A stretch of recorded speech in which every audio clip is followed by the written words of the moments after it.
Hello friends, welcome to prep IAS. आप सभी लोगों का प्रेप आईएएस पे स्वागत है। फ्रेंड्स, इस सीरीज़ में हम लोग daily answer writing sessions conduct कर रहे हैं एंड सिस्टम कुछ इस तरह से है कि Monday to Saturday daily 11 AM पे हम लोग 2 क्वेश्चंस पोस्ट करते हैं। कहाँ पर? हमारे टेलीग्राम चैनल पे एंड यूट्यूब कम्युनिटी पे।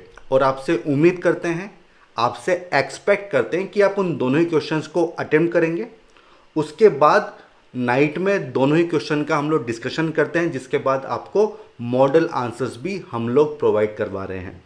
जहाँ तक संडे की बात है, तो संडे को हम लोग ऐसे राइटिंग सेशंस कंडक्ट कर रहे हैं। अब देखिए, ये जो ऐसे आप अटेम्प्ट करते हैं, जो क्वेश्चंस आप अटेम्प्ट करते हैं, इसको पीयर इवेल्यूएशन के लिए आप सबमिट कर सकते हैं। कहाँ पर? हमारा टेलीग्राम चैनल है प्रेप आईएएस पीयर इवेल्यूएशन। तो यहाँ पे आप सबमिट कर सकते हैं। एंड देखिए, ये जो चैनल है, इसका लिंक आपको इस वीडियो के डिस्क्रिप्शन बॉक्स में भी मिल जाएगा। देखिए, जहाँ तक आज के सेशन की बात है, तो हमने 2 क्वेश्चन लिए हैं। जीएस 4 से हमने क्वेश्चन लिए हैं, एथिक्स से हमने क्वेश्चन लिए हैं। एक 10 मार्कर है और एक केस स्टडी है। 1 बाय 1 दोनों को देख लेते हैं। देखिए, अगर आपका कोई डाउट हो ना, या कोई इशू हो, तो आप चैट बॉक्स में या फिर कमेंट सेक्शन में लिख सकते हो। मैं डेफिनेटली सबका रिप्लाई करूंगा। एंड सबसे एंड में एक लर्नर की आंसर शीट भी हम लोग डिस्कस करेंगे। ठीक है, तो शुरू करते हैं फर्स्ट क्वेश्चन को। ये एक 10 मार्कर है, 150 वर्ड्स में आपको इसको अटेम्प्ट करना है। ठीक है, अब देखिए, क्वेश्चन में कोटेशन आपको दिया हुआ है और वो कोटेशन का मतलब क्या है प्रेजेंट कॉन्टेक्स्ट में, वर्तमान संदर्भ में, ये आपको एक्सप्लेन करना है। देखिए, क्वेश्चन क्या है? क्वेश्चन है right is right even if no one is doing it. ठीक है, ये पहली चीज हो गई। And wrong is wrong even if everyone is doing it by Saint Augustine. अब देखिए, किसने बोला है इससे हमको मतलब नहीं है, क्या बोला है ये चीज हमारे काम की है।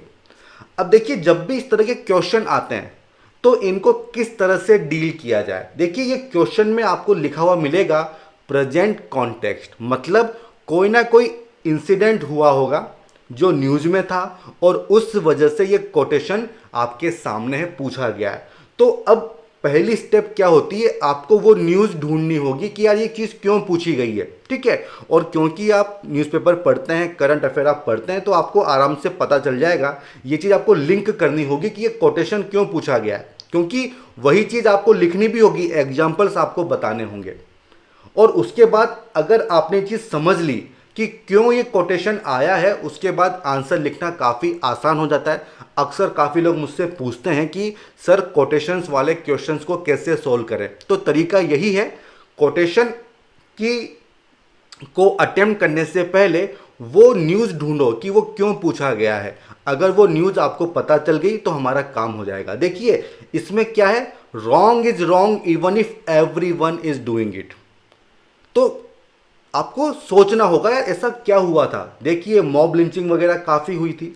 ठीक है, इस तरह के इश्यूज होते हैं। डाउरी हो गया, डोमेस्टिक वायलेंस वगैरह हो गया। ठीक है, तो इस तरह के आइटम्स हमेशा न्यूज़ में होते हैं। एंड अगर सभी लोग इस तरह की चीज़ें करते हैं, तो इसका मतलब ये नहीं है कि ये चीज़ सही हो जाएगी, मॉब लिंचिंग सही हो जाएगी। ठीक है, डाउरी लेना सही हो जाएगा, ऐसा नहीं होगा। जो चीज़ गलत है वो गलत ही रहेगी, और जो चीज़ सही है वो चीज़ सही रहेगी। कितने लोग करते हैं, कितने लोग नहीं करते हैं, नंबर्स का मैटर यहाँ पे नहीं होता है। यही चीज़ यहाँ पे पूछी गई है और इसी को आपको एक्सप्लेन करना है। ठीक है, क्या देखिए, डिफरेंट पार्ट्स हो जाएंगे। सबसे पहले आपको इंट्रोड्यूस करना होगा, इस कोटेशन को आपको एक्सप्लेन करना होगा। ठीक है, उसके बाद देखिए क्या बोला गया है, राइट इज राइट, इसको एक्सप्लेन कर दो, कुछ एग्जाम्पल्स आपको डालने होंगे। फिर उसके बाद रॉन्ग इज रॉन्ग, इसको एक्सप्लेन कर दो, कुछ एग्जाम्पल्स आपको डालने होंगे।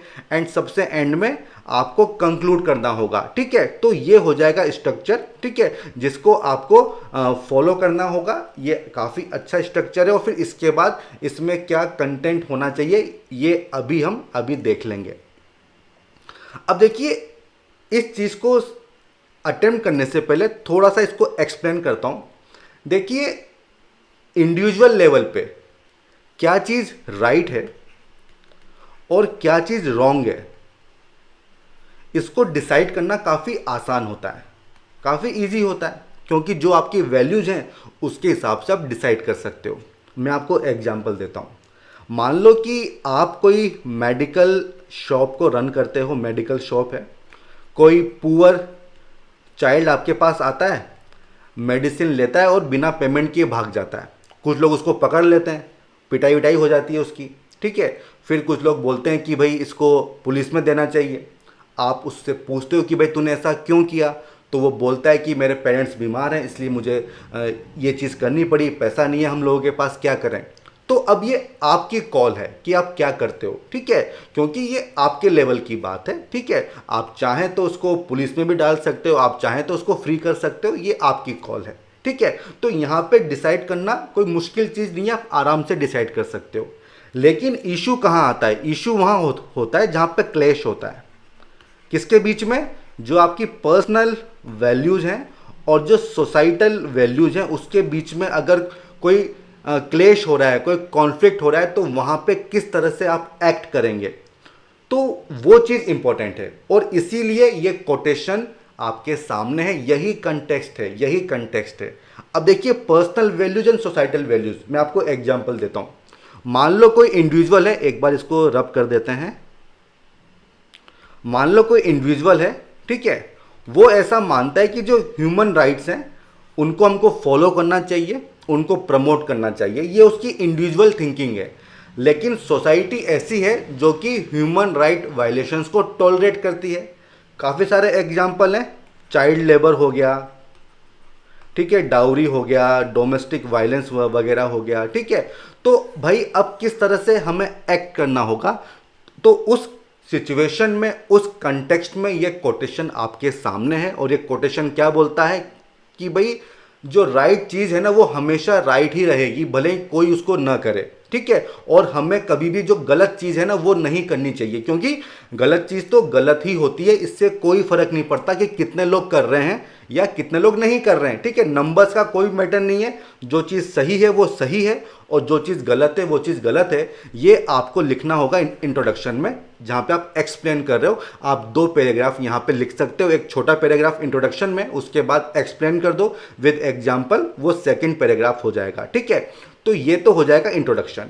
अब देखिए इसके बाद जो नेक्स्ट डायमेंशन है कि right is right even if no one is doing it, because ऐसा क्यों होता है ये आपको बताना होगा।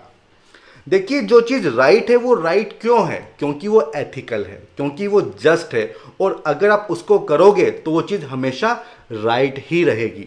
इसका मैं आपको एग्जांपल देता हूँ। देखिए रिफ्यूजी क्राइसिस काफ़ी न्यूज़ में होता है, रिफ्यूजी क्राइसिस हमेशा न्यूज़ में होता है। अब देखिए मान लो कोई इंडिविजुअल है जो किसी कंट्री में रिफ्यूज चाहता है, उसके ऊपर काफ़ी कुछ एक्सप्लोइटेशन हुआ है, वायलेंस वगैरह हुई है, ठीक है। तो ये जो चीज़ है ये एथिकली करेक्ट है, ठीक है। तो अगर आप उसको रिफ्यूज देते हो तो आपका डिसीजन करेक्ट माना जाएगा, भले ही बाकी कोई भी कंट्री उसको रिफ्यूज न दे रही हो, ठीक है। क्योंकि काफ़ी का कंसर्न होता है, सिक्योरिटी का कंसर्न हो गया, ठीक है, काफ़ी का कंसर्न होता है, इकोनॉमिक कंसर्न्स होते हैं, तो वो सब चीज़ें यहाँ पे आप समझ ही पा रहे होंगे, ठीक है। तो जो राइट चीज़ है वो हमेशा राइट ही रहेगी। इसके अलावा देखिए कुछ वर्च्यूज ऐसे होते हैं जो हमेशा सही होते हैं और वो एकदम परफेक्ट चॉइस होती है डिसाइड करने की, जैसे कि एम्पैथी हो गया, ऑनेस्टी हो गया, सेल्फलेसनेस हो गया, करेज हो गया, ठीक है। तो यहाँ पे आपको डिसाइड जब करना होगा तो कोई ऑप्शन ही नहीं है आपके पास, ये हमेशा राइट चॉइस होती है। इसके अलावा देखिए जब आपको सोसाइटी में कुछ रिफॉर्म्स लाने हैं, कुछ चेंजेस लाने हैं, तो भाई आपको राइट चीज़ करनी ही चाहिए, भले ही कोई दूसरा उसको न कर रहा। और ऐसा हमेशा होता है जब कोई सोशल एविल है जिसको सोसाइटी फॉलो कर रही है तो मैक्सिमम लोग उसको फॉलो करते हैं और बहुत कम लोग ऐसे होते हैं जो इनिशिएटिव लेते हैं रिफॉर्म का, जो कि चेंज एजेंट बनते हैं, जैसे कि राजा राम मोहन रॉय, ईश्वर चंद्र विद्यासागर, गांधी, मंडेला। अगर ये लोग भी सोसाइटी की फिक्र करते, नंबर्स की फिक्र करते कि यार कोई तो इसको इनिशिएटिव ले ही नहीं रहा है तो मैं भी क्यों लूँ, तो भाई सती आज एलिमिनेट नहीं हो पाती, उसका इरेडिकेशन नहीं हो पाता। ठीक है, तो अगर आपको चेंज लाना है, रिफॉर्म्स लाने हैं, तो आपको खुद को एजेंट बनना होगा, चेंज एजेंट बनना होगा, ताकि जो बाकी लोग हैं वो आपसे इंस्पायर हो सकें। ठीक है, तो वो सब एग्जाम्पल्स आपको यहाँ पे लिखने होंगे, राजा राम मोहन राय वगैरह इन सब के आपको देने होंगे। तो ये हो गई फर्स्ट डायमेंशन। अब क्या सेकेंड डायमेंशन क्या है? Wrong is wrong even if everyone else is doing it. अब देखिए, मान लो आप किसी ऐसी चीज को कर रहे हो जो कि रॉन्ग है, बट क्योंकि सभी लोग उसको कर रहे हैं, इसी वजह से आप उसको कर रहे हो, तो क्या होगा? आप फ्रस्ट्रेट हो जाएंगे, आप डिससेटिस्फाइड रहेंगे, रात में आपको नींद नहीं आएगी आपको रात में। एग्जाम्पल देता हूं, मान लो आप एक ऑनेस्ट पुलिस ऑफिसर हैं, और क्योंकि आपकी स्टेशन में सभी लोग ब्राइब लेते हैं तो आपने भी ले ली। ठीक है, तो क्या होगा? आपको फ्रस्ट्रेशन होगा, आप डिससेटिस्फाइड रहेंगे, जो क्वालिटी ऑफ लाइफ है वो खत्म हो जाएगी आपकी। ठीक है, तो इसलिए रॉन्ग हमेशा रॉन्ग ही होता है, इस बात से कोई फर्क नहीं पड़ता कि कितने लोग उसको कर रहे हैं।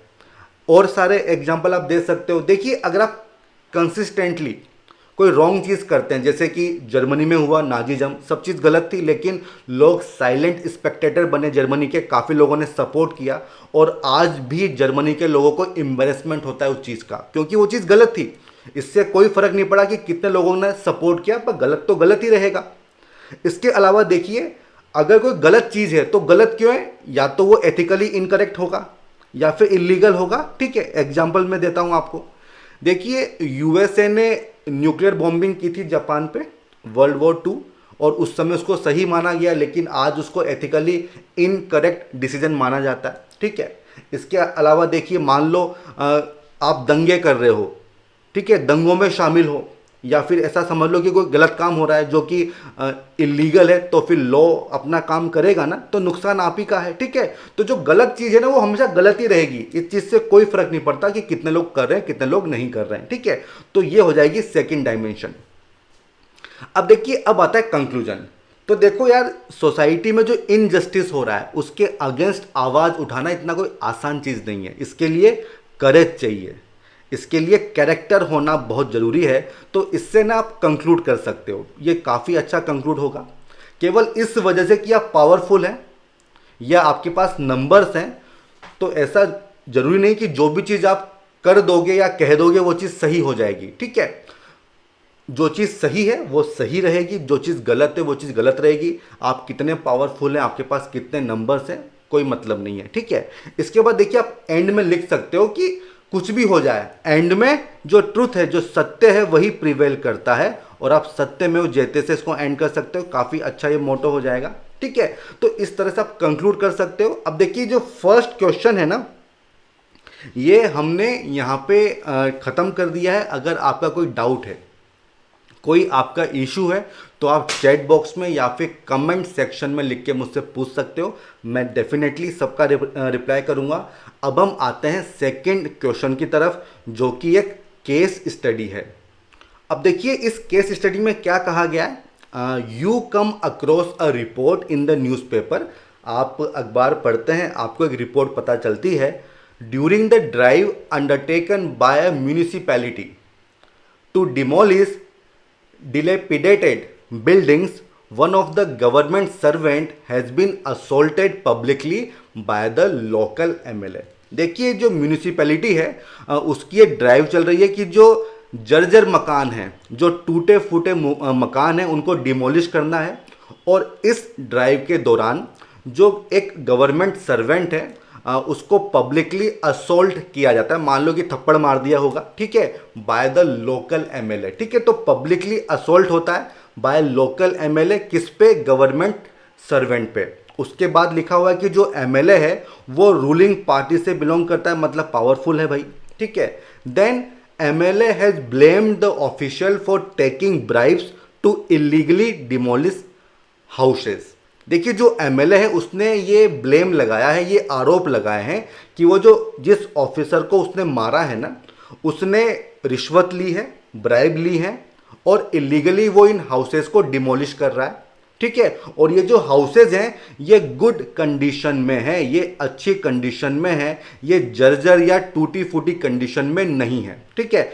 इन the pretext of drive to demolish dilapidated buildings, ठीक है। उसके बाद क्या लिखा हुआ है, the MLA has claimed that few families were living in the houses. वो एमएलए ये भी क्लेम कर रहा है कि कुछ फैमिलीज इन घरों में रह रही हैं, and that demolition drive was at the behest of some vested interest to grab the land।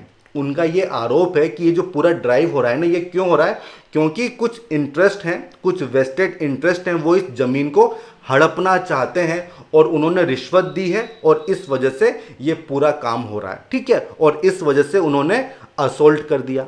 तो ये चीज़ यहाँ पे बताई हुई है। अब देखिए क्वेश्चन क्या पूछा गया है, क्वेश्चन है क्या क्या इश्यूज इन्वॉल्व हैं ये आपको बताने होंगे, ठीक है। उसके बाद what are the options available in your view with the relevant actors, ठीक है, relevant actors to address their concerns, ठीक है। तो देखिए पहला पार्ट क्या है कि क्या इश्यूज हैं वो आपको लिखने होंगे।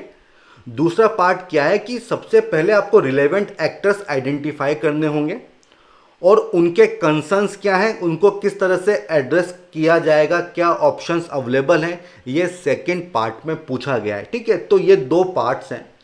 अब देखिए जब भी आप केस स्टडी को देखें ना, तो जो उसके की वर्ड्स है ना उसको हाईलाइट कर लिया करो, अंडरलाइन कर लिया करो, जैसा कि मैंने यहाँ पे बोल्ड में आपको यहाँ पे दिख रहा होगा। तो ये सब इंपॉर्टेंट की वर्ड्स हैं और ये काफ़ी इंपॉर्टेंट है इस केस स्टडी में। अब देखिए ये जो केस स्टडी है ना, इसका स्ट्रक्चर क्या हो जाएगा, सबसे पहले आप इंट्रोड्यूस करेंगे, ठीक है। तो सबसे पहले आप इंट्रोड्यूस करेंगे, उसके बाद आप चाहें तो स्टेक होल्डर्स बता सकते हैं, ठीक है। देन उसके बाद आप इश्यूज बताइए, उसके बाद ऑप्शंस बताइए, फिर आपको कंक्लूड करना होगा। तो ये स्ट्रक्चर हो जाएगा। देखिए जहां तक इंट्रोडक्शन की बात है तो आप किस तरह से इंट्रोडक्शन करेंगे, देखिए आप चाहें तो ये जो केस स्टडी है इसकी समरी यहाँ पे लिख सकते हैं, जो मेन मुद्दा है उसको आप लिख सकते हैं, जो एथिकल वैल्यूज हैं या फिर जो डिलेमा है उसको आप लिख सकते हो। तो अलग अलग तरीके से आप इंट्रोड्यूस कर सकते हैं। जैसे कि मैंने यहाँ पे समराइज किया है कि मेन मुद्दा क्या है कि एक गवर्नमेंट सर्वेंट है जो कि अपनी ड्यूटी पे है, उसको असोल्ट किया है एक एमएलए ने जो कि एक रिप्रेजेंटेटिव है। इसके अलावा ब्राइबरी की एलिगेशंस वगैरह भी यहाँ पे लगाई गई हैं। तो मोटा मोटी जो मुद्दा है वो आपने यहाँ पे बता दिया है, तो इससे आप इंट्रोड्यूस कर सकते हैं, ठीक है। अब आता है कि क्या क्या इश्यूज यहाँ पे इन्वॉल्व हैं। तो देखिए इश्यूज आपके सामने हैं, इनको आपको एक्सप्लेन भी करना होगा। देखिए पहला इशू तो आपके सामने ही है कि एक गवर्नमेंट सर्वेंट है जो कि ड्यूटी पे है, उसको असोल्ट किया गया है, ठीक है। मतलब ऑब्स्ट्रक्शन ऑफ ऑफिशियल वर्क यहाँ पे किया गया है। तो ये हो जाएगा पहला इशू, आप सभी लोग इससे सहमत होंगे। अब देखिए इससे क्या होगा, जो ऑफिसर्स हैं उनका जो मोरल होगा वो कम हो जाएगा, ठीक है। सेल्फ रिस्पेक्ट है, तो ये सब वैल्यूज आपको यहाँ पे मेंशन करनी होगी, डिग्निटी, ठीक है। इन सबको आपको यहाँ पे मेंशन करना होगा। तो जो एथिकल टर्म्स है वो यहाँ पे आनी चाहिए।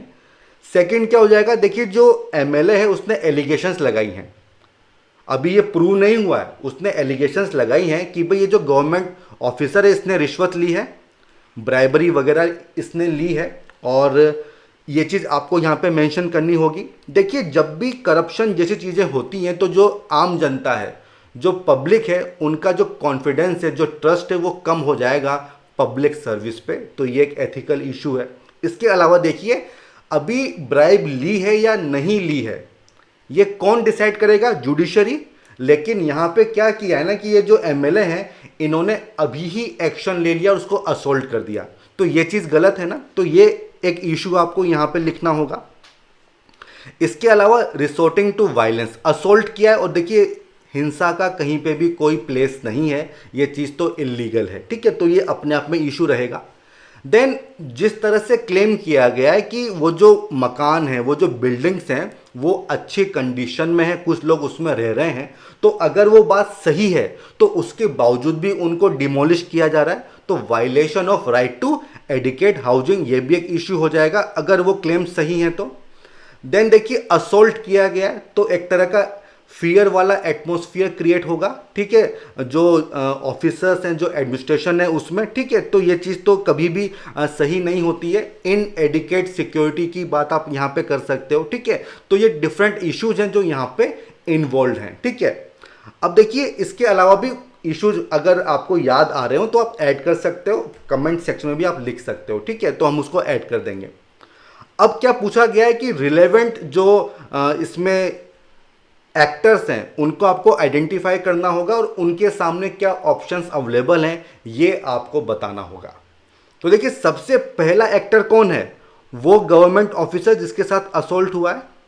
तो देखिए वो ऑन ड्यूटी है और उसको ऑन ड्यूटी काम करने से रोका गया है, उसको मारा गया है, ठीक है। तो सबसे पहले तो उसको एफआईआर लॉन्च करवानी चाहिए अगेंस्ट लोकल एमएलए, ठीक है। और फिर जो भी लॉ अपना काम करता है वो करेगा। अगर एमएलए ने गलत काम किया तो उसको पनिशमेंट मिलेगी, ठीक है। तो सबसे पहले तो इनको एफआईआर करवानी चाहिए।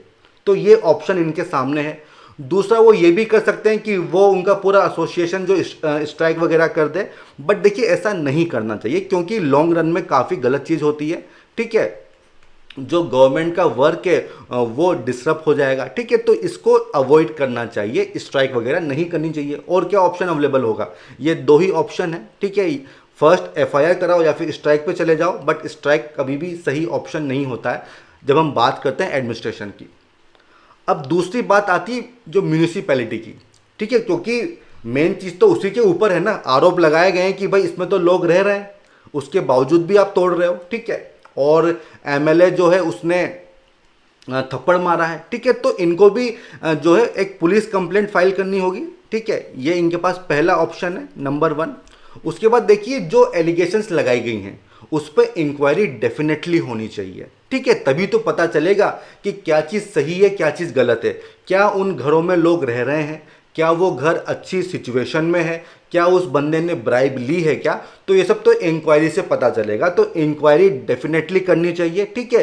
और जो भी उसकी फाइंडिंग्स होती हैं उसके हिसाब से एक्शन लिया जाना चाहिए, ठीक है। तो ये ऑप्शंस हैं म्यूनिसिपल कमिश्नर या फिर आप डिस्ट्रिक्ट एडमिनिस्ट्रेशन की यहाँ पे बात कर सकते हो, जैसा भी चीज़ होगी, ठीक है। तो ये दोनों ऑप्शंस अवेलेबल हो जाएंगे। और कौन रिलेवेंट एक्टर्स हैं, लोकल एमएलए।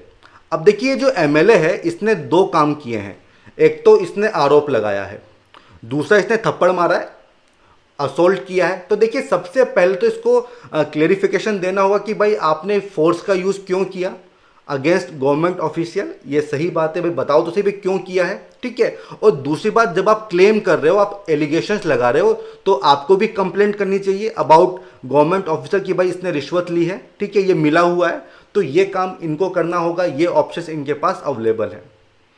और कौन रिलेवेंट एक्टर्स हो गए, वो लोग जो उन घरों में रह रहे हैं, रेजिडेंट्स ऑफ हाउसेस, जिनको डिमोलिश करना है। तो देखो अगर उनके घर सही सलामत हैं, अच्छी सिचुएशन में है, तब तो उनको डॉक्यूमेंट्स वगैरह देने चाहिए और कंप्लेंट फाइल करनी चाहिए कि भाई ऐसा क्यों हो रहा है, हमारे घर तो सही स्थिति में है, तब भी उनको क्यों डिमोलिश किया जा रहा है, ठीक है। तो जो अप्रोप्रिएट अथॉरिटी है उनको अप्रोच करना चाहिए ताकि ये जो डिमोलिशन ड्राइव है इसको रोका जा सके।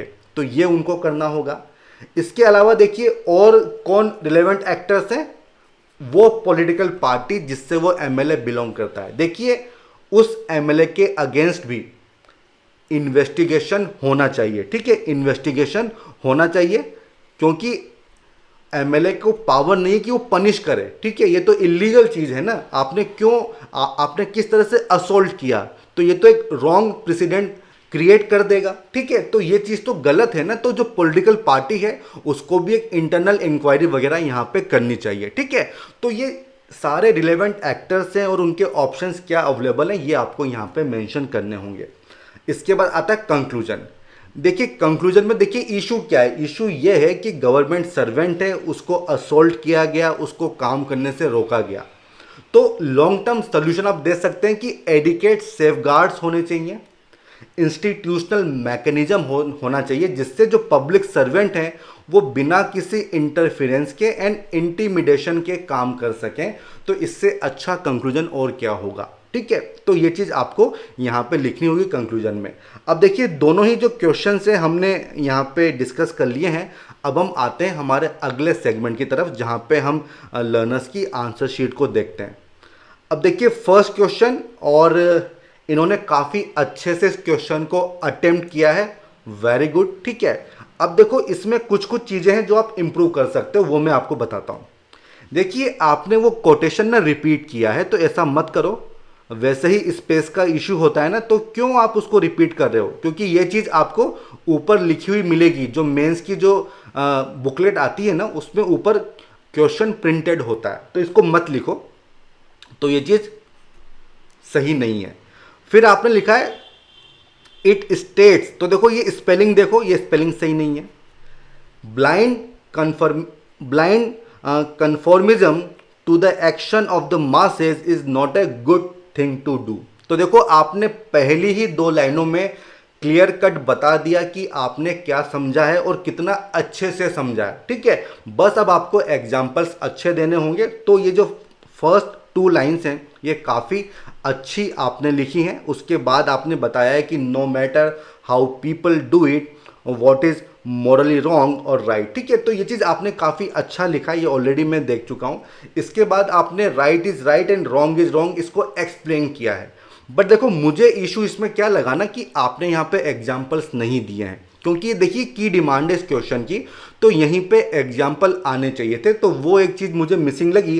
बाकी ये जो पॉइंट्स है ना, ये पॉइंट्स सही हैं, ये अच्छे पॉइंट्स आपने लिखे हैं यहाँ पे, कि अगर राइट इज़ राइट है तो सेल्फ सेटिस्फेक्शन होता है, कॉन्फिडेंस वगैरह आता है, और रॉन्ग इज़ रॉन्ग में क्या होता है, ये पॉइंट आपने अच्छे लिखे। लेकिन थोड़ा सा इसको एक्सप्लेन करो, थोड़े एग्जाम्पल्स यहाँ पे आने चाहिए। उसके बाद आपने लीडर्स के एग्जाम्पल दिए, गांधी हो गया, लिंकन हो गया, तो ये सब आपने अच्छा किया है। कॉन्स्टिट्यूशन का आपने एग्जाम्पल दिया है, 21 right to freedom of religion, उसके आपने एग्जाम्पल दिए, तो ये अच्छा आपने किया है। ठीक है, लेकिन क्या है ना, जो आपने फर्स्ट पॉइंट लिखा ना, इसके बाद ही एग्जाम्पल आना चाहिए था। ठीक है, और थोड़ा इसको एक्सप्लेन करो तो ज़्यादा अच्छा रहता वहाँ पे, कहने का मतलब ये है। ठीक है, इसके बाद आपने बोला है कि क्या चीज़ होनी चाहिए, किस तरह से इस चीज़ को इंश्योर किया जाए, तो आपने काफ़ी सारे अच्छी चीज़ें यहाँ पे लिखी हैं।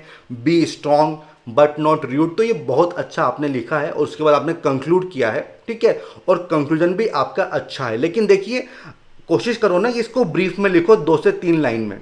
काफ़ी लंबा ये हो गया है, थोड़ा सा शॉर्ट में इसको आपको लिखना होगा। और देखिए जहाँ तक वर्ड लिमिट की बात है, तो मुझे ऐसा लग रहा है कि आपने इसको क्रॉस डेफिनेटली किया है, क्योंकि ये काफ़ी लंबा आंसर हो गया है एथिक्स के 10 मार्कर के हिसाब से। तो थोड़ा सा ना इसको ब्रीफ में आपको लिखना चाहिए। ठीक है, जैसे कि ये जो इतना बड़ा पैराग्राफ है ना, इसको आप 2 या 3 लाइन में निपटा सकते थे।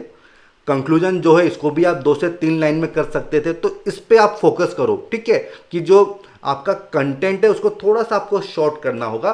इससे होगा क्या ना, आपके पास टाइम नहीं रहेगा बाकी क्वेश्चंस को अटेम्प्ट करने के लिए, और हो सकता है कोई एक आध क्वेश्चन छूट जाए, तो ऐसा नहीं होना चाहिए। कंटेंट बहुत अच्छा है आपके पास, थोड़ा सा उसको ब्रीफ में लिखो। और देखिए जो आपने एक्सप्लेन किया है, जो की डिमांड है थोड़ा सा कम किया है, थोड़ा उसको अच्छे से एक्सप्लेन करो एंड एग्जाम्पल्स वहीं पे चिपका दो, तो मज़ा आ जाएगा। ठीक है, बाकी बहुत अच्छा ये आपका एफर्ट है। ठीक है, अब आते हैं सेकेंड क्वेश्चन की तरफ, जो कि केस स्टडी है। एंड इन्होंने शुरुआत की है, this case involves a government servant being assaulted publicly. तो वही जो मेन पॉइंट है वो आपने लिख दिया है, ये अच्छा आपने इंट्रोडक्शन किया है। देन आपने स्टेक होल्डर्स बताए हैं, गवर्नमेंट सर्वेंट। देखिए इनका जो एसोसिएशन है ना, उसको भी आप जोड़ सकते हो। जो गवर्नमेंट ऑफिसर्स हैं उनको भी आप ऐड कर सकते हो, लोकल एमएलए, बाकी सब आपने सही लिखा है। ठीक है, इश्यूज इन्वॉल्व। अब देखिए इश्यूज क्या क्या इन्वॉल्व है, defamation of the government servant, publicly affecting his morality and dignity. देखिए ये पॉइंट सही है, डिफेमेशन नहीं है, ये तो एलिगेशन है भाई, तूने रिश्वत ली है। ठीक है, तो वो चीज़ यहाँ पे लिख दो। ठीक है, घुमा फिरा के मत लिखो, जो पॉइंट है वो साफ साफ यहाँ पे लिख दो। देन एमएलए का मिसबिहेवियर है and wrongful use of power. देखिए असोल्ट किया है, तो वो पॉइंट आना चाहिए कि आपने ड्यूटी करने से रोका है, तो वो जो मेन जो पॉइंट है वो आपको लिखना चाहिए। Municipalities ignorance if charges are true. ठीक है, ये भी एक ठीक पॉइंट है। एंड इनकन्वीनियंस देखिए जो रिलेवेंट पॉइंट है ना वो कुछ आपने छोड़ दिए हैं। आप वो लेक्चर एक बार देख लेना जो हमने शुरू में अभी आपको बताया कि कितने सारे इश्यूज यहाँ पे हैं, तो वो कुछ कुछ इश्यूज आपने मिस कर दिए, तो वो चीज़ यहाँ पे आपको लानी होगी। इसके बाद अवेलेबल ऑप्शंस, तो देखो आपने क्या किया है ना, एक साथ ही ऑप्शंस बता दिए हैं। आपने जो रिलेवेंट एक्टर्स हैं उनको आइडेंटिफाई नहीं किया है, तो वो चीज़ करनी चाहिए और सेपरेटली सबके लिए आपको लिखना चाहिए। देखिए आपने क्या लिखा है, legal action against the MLA of ruling party for misconduct with the government servant. देखो अब कौन लेगा, ये भी तो बताओ ना भाई, कौन लेगा? तो वो रिलेवेंट एक्टर कौन है ये आपको बताना चाहिए, और किस तरह का लीगल एक्शन, भाई एफआईआर लिखवानी पड़ेगी, ठीक है। तो भाई ये आपको बताना होगा कि who will take this action and what legal action, तो ये दो चीज़ें यहाँ पे आनी चाहिए। तो जो मैसेज है ना वो क्लियर नहीं है, तो ऐसा नहीं होना चाहिए, मैसेज आपका क्लियर होना चाहिए। Then investigation of the matter to check, अब ये इन्वेस्टिगेट कौन करेगा, ये चीज़ आनी चाहिए ना। तो इसीलिए मैंने कहा कि जो रिलेवेंट एक्टर हैं वो पहले आपको लिखना चाहिए, उसके बाद आपको जो भी ऑप्शन है वो आपको बताना चाहिए। देन आपने लिखा है compensation for the families living in that building. अब देखो कंपनसेशन की बात तो तब आएगी ना कि जब वो प्रूव हो जाएगा, अभी तो केवल एलिगेशंस है ना, तो पहले इंक्वायरी तो करवा लो। तो वो चीज़ आपको लिखनी चाहिए कि कंपनसेशन, उसके बाद अगर ये चीज़ सही पाई जाती है और उनके घर तब भी तोड़ दिए गए तो कंपनसेशन की आप बात कर सकते हो, ठीक है। ये चीज़ तो काफ़ी बात की है। देन आपने क्या लिखा है कि to curb such problems in future review करना चाहिए फंक्शनिंग को, तो ये पॉइंट ठीक है, बट देखिए बहुत सारे रिलेवेंट पॉइंट्स आपने छोड़ दिए हैं, ठीक है। तो ऐसा मत करो, काफ़ी सारे पॉइंट्स हैं, काफ़ी सारे रिलेवेंट एक्टर्स हैं जो आपने मिस कर दिए हैं, एंड यही तो इस क्वेश्चन की डिमांड है, ठीक है। उसके बाद आपने किया है कंक्लूड, और देखिए शुरुआत की है एज ए कंक्लूजन, तो भाई ऐसा कभी मत लिखो ना, ऐसा नहीं लिखना है आपको कि मैं कंक्लूड कर रहा हूँ, ऐसा मत लिखो, डायरेक्टली आप कंक्लूड करना स्टार्ट कर दो। और to tackle such problems balanced approach should be made so that developmental works should not face hindrance. देखो ये जो आपका कंक्लूजन है ये सही नहीं है, जो क्वेश्चन की डिमांड, जो कंटेक्स्ट है ना उसके हिसाब से नहीं है। डेवलपमेंटल वर्क्स, देखिए ऐसा लग रहा है कि डेवलपमेंट वर्सेस एनवायरनमेंट कुछ यहाँ पे बात हो रही है, ऐसा नहीं है, ठीक है, ऐसा नहीं है। एक गवर्नमेंट ऑफिसर को ड्यूटी करने से रोका गया है, असोल्ट किया गया, तो वो चीज़ यहाँ पे आनी चाहिए थी, कोई सोल्यूशन आपको यहाँ पे देना चाहिए था, ठीक है। तो ये जो आपका कंक्लूजन है ये और अच्छा हो सकता था। एंड देखिए आपने काफ़ी शॉर्ट में इसको लिखा है, वर्ड लिमिट आपकी काफ़ी कम है, तो ऐसा नहीं करना है। काफ़ी सारी डायमेंशन आपने मिस कर दी हैं, जो वर्ड लिमिट है इसको फॉलो करो, ठीक है। और ये जितने भी ऑब्जर्वेशंस मैंने आपको बताई हैं इनको फॉलो करो, डेफिनेटली आप अच्छे आंसर्स लिख लोगे। अब देखिए इसी के साथ ना ये जो हमारा सेशन है इसको हम कंक्लूड करते हैं। एंड अगर आपका कोई डाउट है, कोई इशू है, तो आप कमेंट सेक्शन में लिख सकते हो, चैट बॉक्स में लिख सकते हो। एंड अगर आपको ये पसंद आया हो तो इसको लाइक करो, हमारे चैनल को सब्सक्राइब करो, शेयर करो, फॉरवर्ड करो, ताकि मैक्सिमम लोग इससे जुड़ सकें। एंड हम फिर मिलेंगे, तब तक के लिए all the best, good bye.